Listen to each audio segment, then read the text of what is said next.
today. We've discussed fiber and we've discussed blood sugar and how fiber and protein kind of help regulate blood sugar. And we talked last week about how a pound is a pound. This is 2 pounds of fat versus 2 pounds of muscle. We're just reviewing real quick.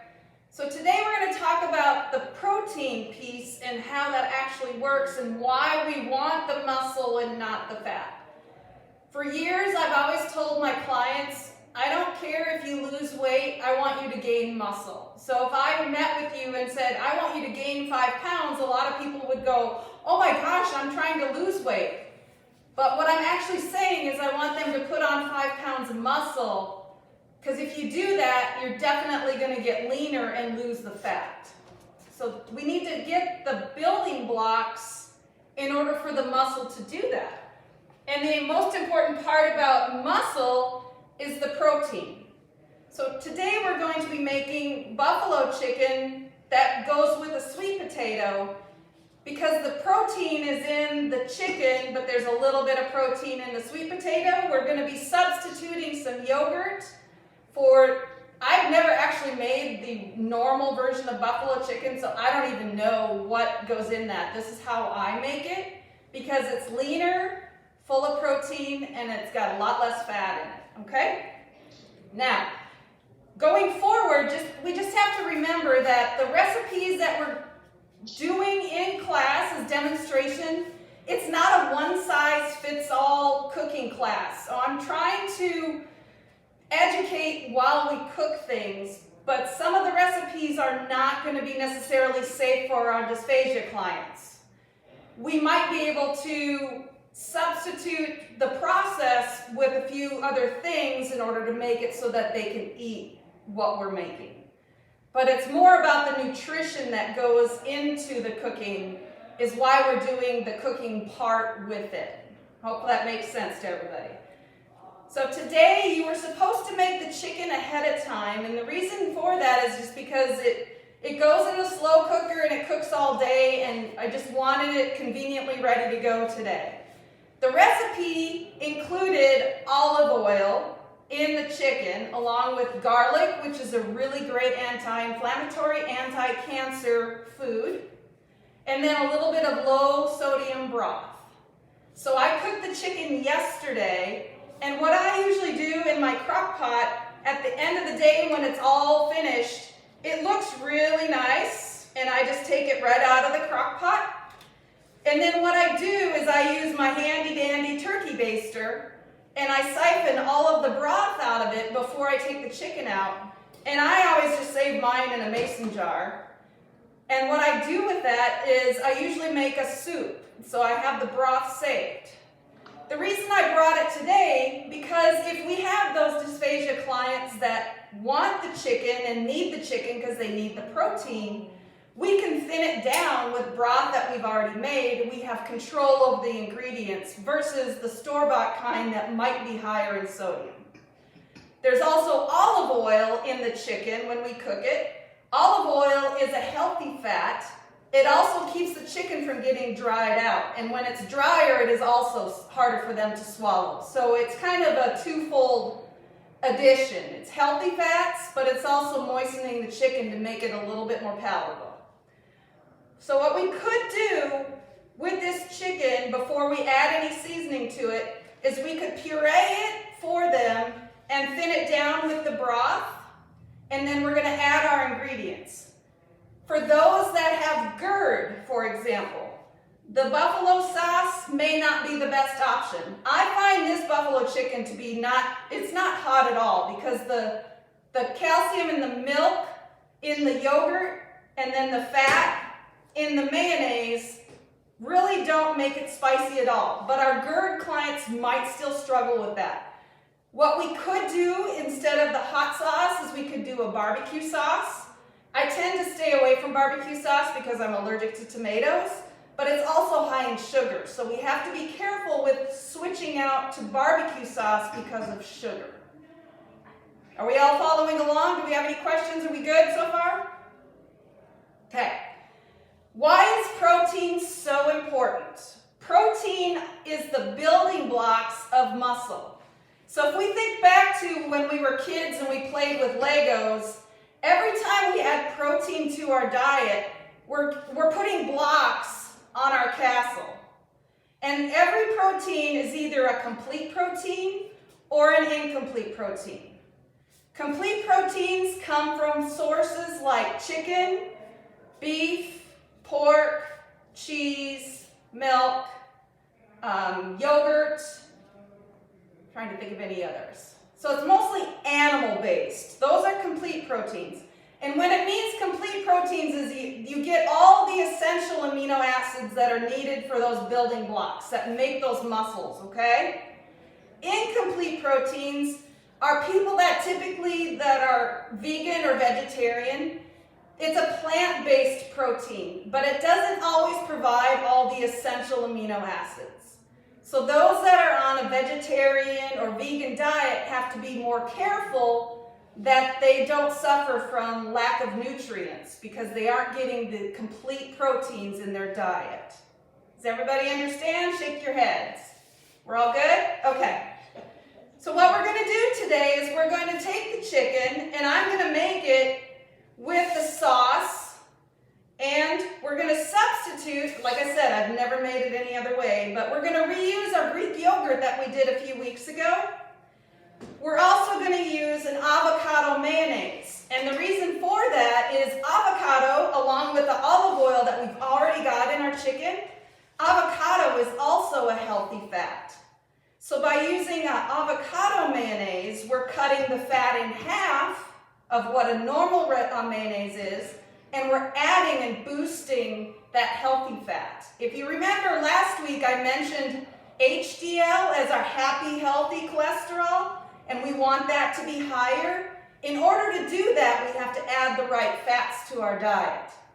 Why are those important? Well, omega-3s, which is what's in olive oil and avocado mayonnaise, are really good for our brain, and they help things work through our system the right way. We're going to do a fat lesson. I can't cover it all in 1 week, so we'll get to that fat lesson soon. But just know that we need the good fats, not fat-free, okay? So what we're going to do is we're going to take our chicken and we're just going to shred it. I already cooked the sweet potato, and like I told you before, I'm trying to make meals that we can reuse and that are convenient. But basically, I took the sweet potato, I poked a hole in it, and I threw it in the microwave. So all you have to do is stab it, because you need a place for the steam to escape, and then you toss it in the microwave. This one took about 5 minutes. So while your potato is cooking, you can take your shredded chicken from your crock pot, and you can shred it up with your fingers, or you can use a fork. If you have clients that need the food processor, you can just throw it all in the food processor. But I usually just use my fingers. You could use 2 forks, whatever you want, but you want it nice and small. Chicken is actually one of the leaner proteins along with fish. I'm just not much of a fish person myself. I do eat it, but it's not my favorite. I love chicken, not a big fan of turkey. So you just got to kind of find what works for your clients, but turkey is a really lean protein. When I put it in the crock pot, I usually try to cut all the visible fat off, which takes me a little extra time, but then I'm getting the whole good fat from the olive oil, not the bad fat that's stuck to the chicken. So you shred that up nice and small. Again, if you have a client that needs it shredded finer, we could put it in the food processor with a little bit of this broth. Otherwise, we can reuse the broth actually in another recipe another day. I might just throw that in the freezer and do that, okay? Now, the recipe calls for a half a cup. I only made part of the recipe because I'm saving some of the chicken for our recipe next week. So we're not going to add the whole thing. We're only going to add 1/4 of a cup. I'm going to have to take the lid off because I don't have the patience to squirt that much in there. Now again, if you have a client that doesn't like spicy, It really isn't that spicy, but you can always substitute barbecue sauce. And then we're going to go ahead and use half a cup of Greek yogurt. I hope you guys are starting to see the benefits of Greek yogurt and why I always have some in my refrigerator. It's so useful for so many things. And many of you might not know this, but Greek yogurt not only is higher in protein, but it also provides probiotics. And you might say, well, what the heck is a probiotic? Well, with the virus right now, our immune system is in our stomach. And we need good bacteria in our stomach to help fight things like a virus. So the probiotics are actually helpful in getting us the probiotics, the good bacteria in our stomach, so that we can fight things like the COVID virus. Okay, so now I need 1/4 cup of mayonnaise. Like so. It doesn't look any different than regular mayonnaise. It doesn't taste any different than regular mayonnaise. So your clients won't know the difference. Again, I've been substituting things for years and my kids still don't know. They just know that it tastes good. And then again, if we needed to, we could puree this. So you want to make sure it's well mixed. And then what we're going to do is we're going to warm it back up in the microwave because I made the chicken the day before, probably 3 or 4 minutes. And then what we're going to do is we're going to put it on top of our sweet potato. Now, if you have several people in your house and you can't just cook one sweet potato at a time, what you can do, and what I sometimes do, is I cut the sweet potato, because we grow sweet potatoes at my house, and some of our sweet potatoes are the size of footballs, I swear. So what I do is I cut them in inch chunks, and I lay them out on a pan, and I spray them with a little bit of olive oil, and then I just bake them in the oven. So then you would have little discs of sweet potato that you could mash down, and then put a little bit of buffalo chicken on top of each one. So there's multiple ways where you could, if you're just, my husband and I are alone, so this is all we need. We need one potato between the two of us. I throw it in the microwave. Whatever's left over, I freeze in my little individual containers and I label it. And then on a night where I get home and I don't feel like cooking, I just pull it out of the freezer. I thaw it out. I cook another sweet potato and dinner's done in 5 minutes. Okay? So I'm a big fan of cook once, eat 4 times. When you have a lot more people in your home, you might need to cook larger amounts. That's another way to do that, is just baking the sweet potato in portion sizes. If you haven't received or have ever looked at a portion size of protein is usually the palm of your hand. So on your plate, you have a fist size of sweet potato, which in this case is probably half of the sweet potato, and then a palm, which is probably a 1/2 cup scoop of chicken, and then you serve. And that's a healthy portion of carbohydrates. That's a healthy portion of chicken. Now, sweet potatoes are higher in fiber. They have beta carotene, which is vitamin A. They have a lot more resistant starch. For those of you that are, careful with blood sugars, it's a safer potato to eat because it's higher in fiber. It takes longer to break down. If you remember last week, we did the hills and valleys. Remember that? So the sweet potato helps stabilize the blood sugar a little better than a white potato, for example. And then with the chicken and the Greek yogurt, it's going to keep that blood sugar nice and level. Does that make sense to everybody? Okay?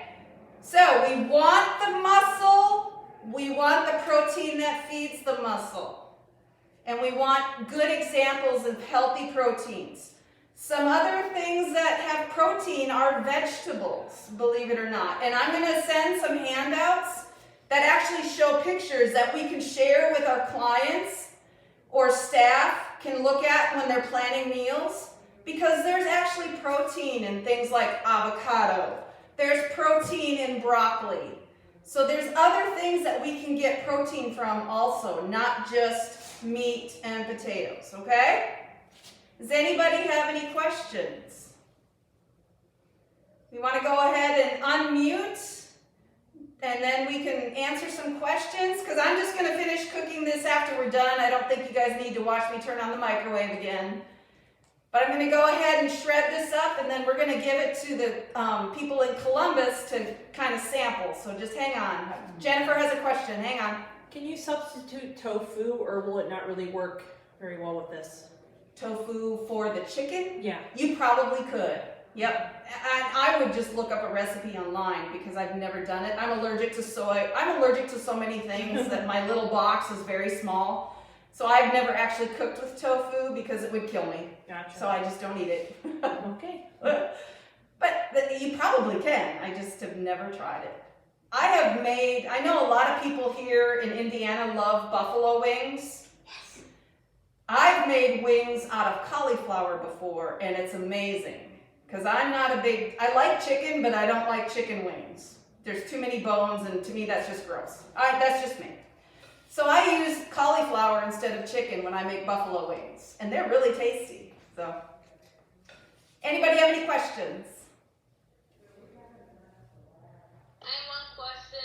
Okay. You mentioned saving the chicken for next week. Mm-hmm. Did you want to share what next week's recipe is going to be? We're going to do a healthy substitution next week and make salsa chicken. So we're going to reuse the salsa from the first week in the oatmeal lab where we were, trying new things. We're going to take some salsa and we're going to do a healthy substitution. Instead of using cream cheese, we're going to use ricotta cheese. And we're going to learn a little bit about fat next week and why that's important, okay?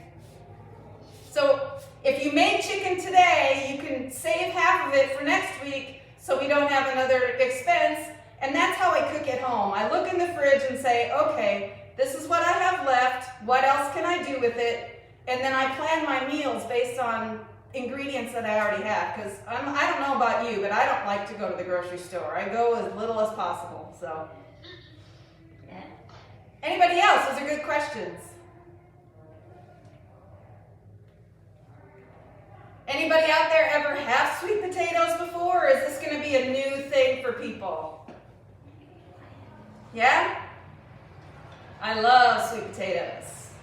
They're really good for you. All right. I don't really have anything else.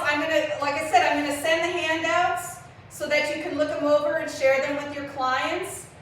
Different sources of protein. Remember, I talked about the healthy snacks. We want proteins with a fruit or vegetable.